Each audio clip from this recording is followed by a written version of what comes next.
Assalamualaikum warahmatullahi wabarakatuh. Perkenalkan, nama saya Anya Nuria Menikam, NRP 026. Di video ini saya akan menunjukkan hasil dari praktikum ketiga, yaitu dari mata kuliah Praktikum Sistem Embedded. Pada percobaan ketiga ini, sebenarnya tidak jauh beda dengan percobaan yang kedua. Namun yang membedakan dari praktikum ketiga ini yaitu kami diminta untuk menambahkan program timeout. Program timeout itu sendiri yaitu bertujuan untuk memberi peringatan atau penanda ketika button atau sensor aktif atau ditekan dalam waktu yang lama, sehingga button atau sensor tersebut dianggap rusak atau terjadi kesalahan, dan program dapat mengerjakan tugas yang lainnya.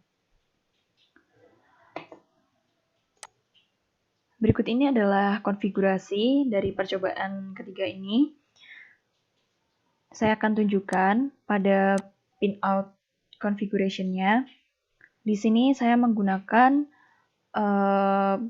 button 1 pada pin A0, button 2 pada pin A1.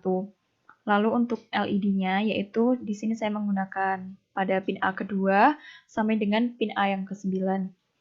Lalu untuk buzzernya sendiri saya menggunakan pin A10.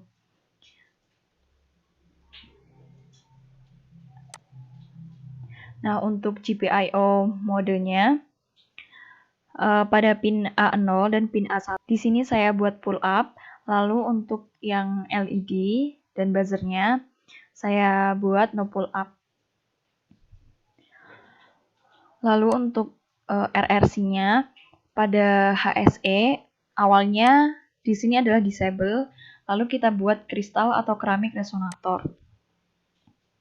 Selanjutnya untuk clock configuration-nya itu di sini pada PLL source mux-nya pada HSE-nya ini di-enablekan. Lalu pada sistem clock mux-nya ini sehingga PLL CLK-nya ini menjadi enable dan HCLK-nya saya buat 100 MHz. Nah, selanjutnya saya akan menunjukkan programnya. Sebenarnya pada program yang ketiga ini tidak begitu berbeda dengan percobaan yang kedua. Di sini yang membedakannya yaitu pada header file sensor.c. Di sini untuk sensor detected ini adalah digunakan untuk counternya. Timeout pada program dapat disetting di awal program yaitu time loop-nya di setting 0, lalu timeout value-nya di setting 0 kali 7 FFFF. Nah, selanjutnya di sini saya menggunakan fungsi delay sebagai untuk menghindari bouncing ketika button di counter. Ketika button ditekan, maka nilainya akan 1. Untuk button yang pertama, di sini pada while ditambahkan kondisi, yaitu di sini ditambahkan kondisi yaitu timeout akan tercapai apabila loop telah mencapai nilai timeout value. Dan pada button 1 ini saya menggunakan delay sebesar 1000. Lalu yang selanjutnya yaitu button kedua yaitu button reset. Sama dengan button counter, di sini ditambahkan kondisi ketika timeout akan tercapai apabila loop telah mencapai nilai timeout value. Pada button resetnya di sini saya menggunakan delay sebesar 100, sehingga di sini saya menggunakan delay sebesar 100. Sedangkan pada button counter tadi saya menggunakan delay sebesar 1000. Tujuannya adalah untuk membedakan buzzer apakah button tersebut merupakan button counter atau button reset. Dan ini adalah program main.c yang telah saya buat, masih sama seperti pada percobaan yang kedua. Lalu ini adalah program counter.h dan di dalam program counter.h ini terdapat program counter.c seperti berikut ini. Lalu ini adalah program sensor.h dan sensor.c-nya.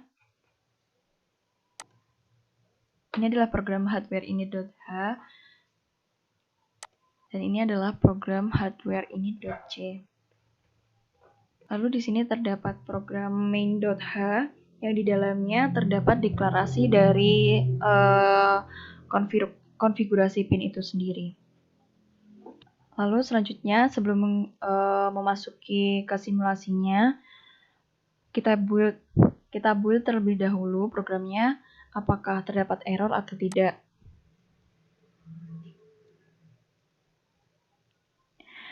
Nah, dan di sini menunjukkan bahwa tidak ada error. Maka selanjutnya langsung saja saya akan menunjukkan program ketika di running.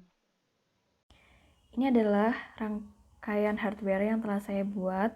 Di sini terdapat STM32 beserta dengan downloadernya, yaitu ST-Link V2. Lalu di sini terdapat 8 buah LED. Lalu di sini terdapat 2 buah button, yaitu di sini terdapat button yang pertama tadi pada pin A0 sebagai counter. Lalu di sini terdapat button yang kedua yaitu sebagai button reset. Lalu di sini adalah buzzer sebagai penanda timeout-nya. Indikator pada ST-Link V2 akan berkedip ketika program telah berhasil di running. Selanjutnya saya akan menunjukkan bagaimana hardware-nya bekerja. Jadi ketika kita counter seperti ini, lalu counter tersebut kita tekan sedikit lama, maka buzzer akan menyala sesuai dengan delay yang telah ditentukan. Lalu semisal kita akan mereset, namun kita meresetnya dengan cara menekan sedikit lebih lama, maka buzzernya akan menyala sesuai dengan delay yang telah ditentukan. Baik, cukup sekian hasil dari praktikum sistem embedded yang ketiga. Kurang lebihnya saya mohon maaf. Wassalamualaikum warahmatullahi wabarakatuh.